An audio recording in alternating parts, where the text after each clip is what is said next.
Hi, I'm Carl Edmondson with Graphic Transfer, and today we're going to be working on some goose eggs. These are really fun to carve and they're very simple as long as you have the right equipment.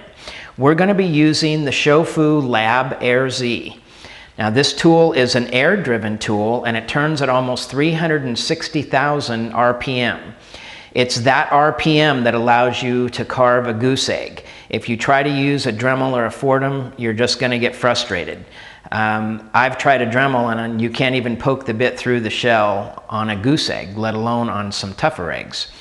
So high speed, critical. This is what we're going to be using. On our website, you can find the tool and all the supplies that we're going to be using today at www.graphictransfer.net. Now, before we get started, I want to talk to you just a little bit about, now the bit we're going to use today is called a 699. And it's in my fingers here and I realize you can't see it very well, but you will when we get going here.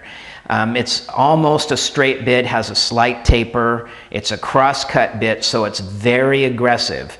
And the only thing you have to be careful of is to keep the bit in the shell where it can do the cutting. If you pull out a little bit, you're going to scratch across the surface of your egg. If you go too deep, you get past the cutting flutes and then the bit can't cut anymore. So those are some things you'll want to be careful of when you're working. This area in here between this line and this line is where we're going to do the flowers. And then up above here is where we're going to do some freehand carving. And this band right here we're going to leave to give the egg a little bit of stability, because by the time we're done we're going to have a lot of this egg cut out. Okay, now what we're going to do, I'm going to go ahead and draw a few flowers on here so you can see exactly how it works. And I'm going to try to get this over where you can see pretty good what I'm doing. So I'm going to put one right in the middle here. So I'm going to start out with my circle right in the middle. Then I'm going to go up. You're not going to be able to see this probably real well, but I'll turn it in a minute so you can see it. I'm going to go above it and I'm going to draw a fat exclamation mark. See there? Just like I did on the board.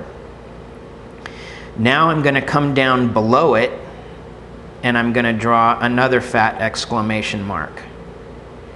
Now notice the distance that I'm keeping this from this, because we're going to cut these out and we want to leave some meat there between the holes that we're cutting. Okay, well I'm just about ready to start carving here. I've got my respirator on and my trusty Optivisor, so I'll be able to see exactly what I'm doing. Now before I start carving, I'm going to be turning these fans on over here to suck the dust away, and they're going to be kind of noisy. I just want you to be prepared for that. Okay, let's go ahead and zoom in on the egg here, and you'll be able to see that I have got flowers all the way around the egg now. I'll just turn it here slowly so you can see they're different sizes, they're in different places on the egg. Some of them overlap a little bit. It doesn't really matter how many you get on there. This particular egg has 7 on it. If you make them bigger, you get less. It doesn't matter too much. Okay? Now, we're ready to start actually carving here. So I'm going to get this egg in the palm of my hand. I never want to hold the egg with my fingertips. Get it down in the palm of your hand. And while I'm carving, the way that we're set up here, you're not going to be able to see it real well while I'm actually doing it. But as soon as I get one done, I'll turn it so you can see it.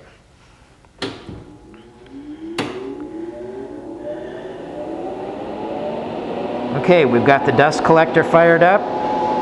And we're ready to go here. So I'll try and turn it a little bit where you can see it. You just touch this down to the surface of the egg and it'll just pop right through the shell. And then cut your circle out.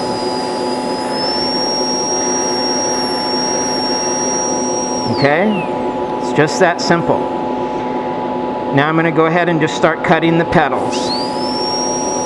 I don't like to start right at the tip because it's too close to the hole you already made, so I usually start up a little bit.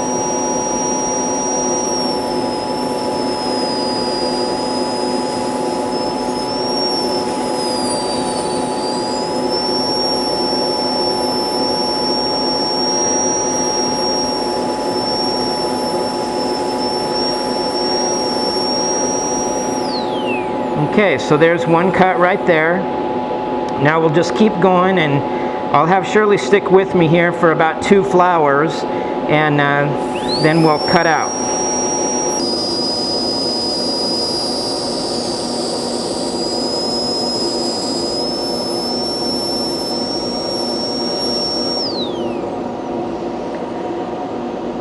Okay, now we've got all the flowers cut in the egg.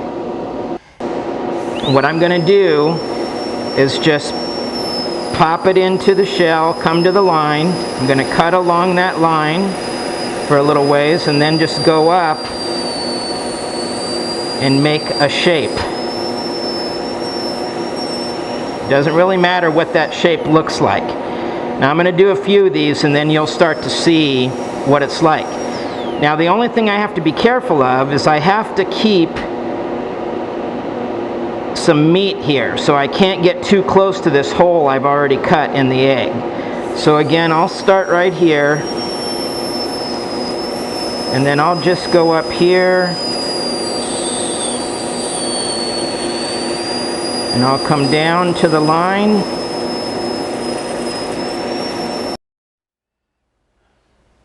Okay, we've made it to the cleanup part.